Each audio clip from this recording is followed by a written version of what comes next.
Assalamualaikum warahmatullahi wabarakatuh. Perkenalkan nama saya Alin Karamida dengan NIM 2265002 dari kelas A Prodi Teknik Informatika. Di sini saya akan menjelaskan secara singkat tugas pertama yaitu tentang kecerdasan buatan. Oke, lanjut saja.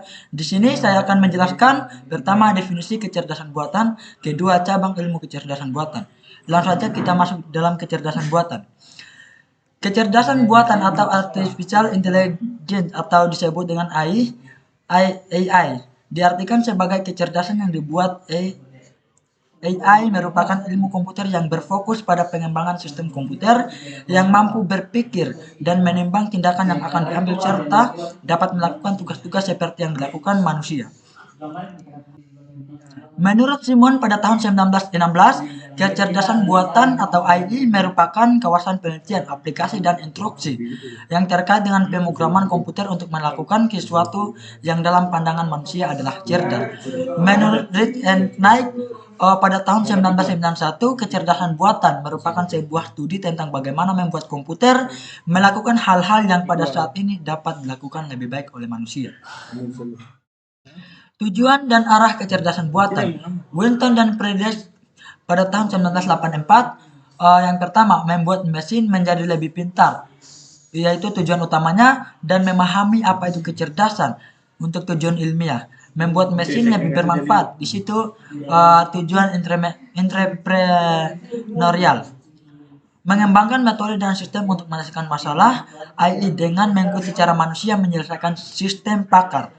Mengembangkan metode dan sistem untuk menyelesaikan masalah, AI untuk melalui pemodelan cara berpikirnya manusia atau cara bekerja otak manusia, neural network.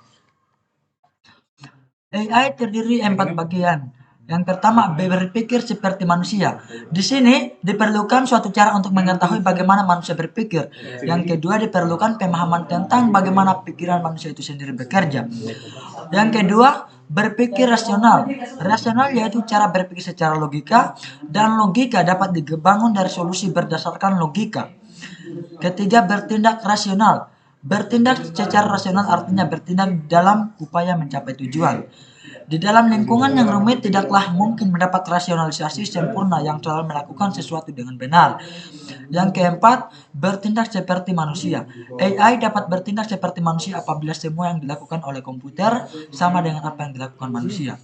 Lanjut, kelebihan kecerdasan buatan. Di sini ada 5 kelebihan kecerdasan buatan. Yang pertama, lebih bersifat permanen. Yang kedua, lebih murah. Yang ketiga, bersifat konsisten dan teliti karena kecerdasan buatan adalah bagian dari teknologi komputer. Yang keempat, dapat didokumentasi keputusan yang dibuat komputer, dapat didokumentasikan dengan cara melacak setiap aktivitas dari sistem tersebut. Yang kelima, dapat mengerjakan beberapa tugas lebih cepat dan lebih baik. Dan di sini bandingannya dengan kelebihan kecerdasan alami. Kalau kecerdasan alami ada 3, yaitu yang pertama, kreatif, manusia memiliki kemampuan untuk menambah pengetahuan. Yang kedua, memungkinkan orang untuk menggunakan pengalaman atau pembelajaran secara langsung. Yang ketiga, pemikiran manusia dapat digunakan secara luas. Lanjut, cabang ilmu kecerdasan buatan. Yang pertama, sistem pakar atau explain system. Sistem yang dirancang untuk dapat menurunkan keahlian pakar dalam menjawab pertanyaan dan memecahkan suatu masalah. Contoh sistem pakar untuk mendiagnosis penyakit mata. Yang kedua, pengolahan bahasa alami atau natural language processing.